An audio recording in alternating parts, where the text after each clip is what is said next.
organisé. Et c'est quelqu'un avec qui j'ai noué un attachement sincère. Donc en fait, j'avoue, quand j'avais tourné sur Astérix, j'allais voir Benoît Boutron. Très honnêtement, c'est ce même le plus marqué. Après, le fait de voir un énorme tournage, le fait de voir un... Bon, il y a des tas de choses que j'ai retenues pour quand ce sera de le faire. Pour Astérix.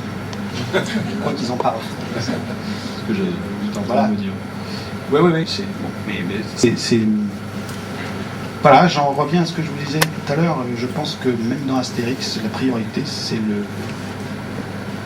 le manutentionnaire d'un film, c'est-à-dire celui qui porte le texte. Et qu'un film, quel qu'il soit, qui s'écarte de ça, prend de gros risques.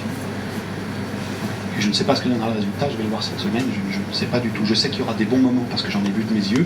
Maintenant, la vue d'avion, tout ça, je peux malheureusement pas en parler. Je pense que ce sera bien, pourquoi ce ne serait pas mieux, bien sûr. Est-ce que du coup on aura plaisir de voir Plouzan justement dans Camelot peut-être faire une apparition? Il veut, il n'y a pas de problème, mais... En gros la question c'était plutôt... Je suis pas pressé justement parce que je ne veux pas griller cette cartouche-là trop vite. Je voudrais que ça soit bien qu'il nous arrive comme ça. Dans Camelot ou ailleurs. Donc il sait que je suis là, je sais qu'il est là. Voilà. Je suis quelqu'un en plus, je sais qu'il y a une vie. C'est un homme qui vit, quoi. Il a dit. Il a un peu de temps. Oui. Oui, il y a de plus en plus de guests justement dans Camelot. Ouais. Je voulais savoir si c'est vous qui avez souhaité en avoir ou si c'est eux qui sont venus à vous et si vous écrivez différemment finalement pour eux. Alors, je les appelle pas guests. C'est des acteurs. Je comprends. Oui, mais c'est des acteurs. Mais très sincèrement, je fais exprès de ne pas les appeler comme ça. C'est-à-dire que ce sont des acteurs, effectivement qui ont une grande renommée pour certains. Mais en fait, j'écris pour eux directement parce que c'est parce que je les aime que j'écris ça. Donc, c'est exactement fait pour eux. Je suis de plus en plus sollicité. Je sollicite de moins en moins parce que les gens aimeraient bien y être. Non, ça fait bien. Je pense qu'il y a des gens qui sentent qu'ils s'y amuseraient. Donc, ils se manifestent. Je cherche rien de particulier. C'est encore une fois, c'est une envie de faire. Tout simplement. Mais j'ai des envies de faire avec des gens que je vois sur des scènes qui sont parfaitement inconnus. Et puis, je vois après, je leur dis bonjour, je m'appelle comme ça, je fais ça, ça vous intéresserait. C'est la même chose en fait. Finalement, c'est la même chose.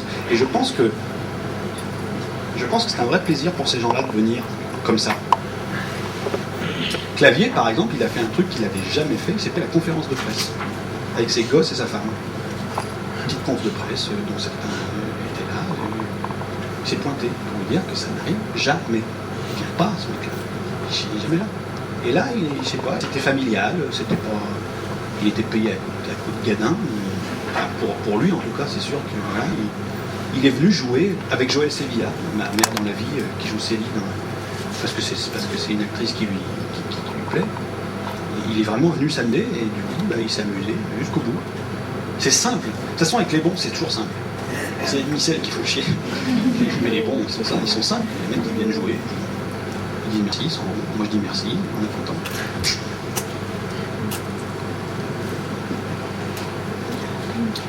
Alors, on me fait signe que d'un point de vue organisationnel, nous sommes arrivés quasiment au terme, donc je vous conseille, ceux qui n'avaient pas osé, par exemple, passer la vitesse au-dessus. Ah!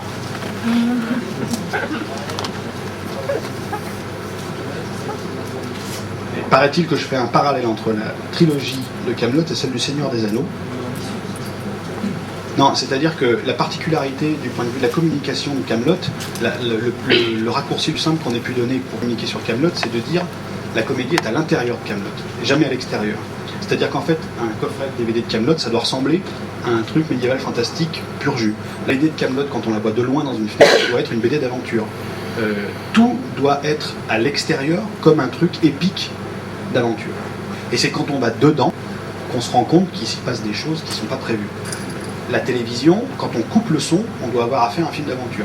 Quand on remet le son, on se dit tiens, ils disent pas ce qui est attendu, mais donc en fait le parallèle avec le Seigneur des Anneaux, c'est pas du tout pour copier ou pour s'inspirer de ça, c'est simplement que c'est la chose la plus simple qu'on trouve à dire aux gens avec qui on travaille quotidiennement, de dire oui c'est une comédie, mais attention, on va pas faire comme si c'en était pas une. Jamais. Donc le Seigneur des Anneaux arrive en référence là-dessus. On dit à des gens, imaginez que vous prenez une licence Seigneur des Anneaux, vous feriez ça? Généralement on dit non, avec le Seigneur des Anneaux, non. Ben voilà, donc c'est pas ça. C'est un raccourci qu'on prend pour expliquer ce qu'on fabrique, de la façon qu'on aime le faire.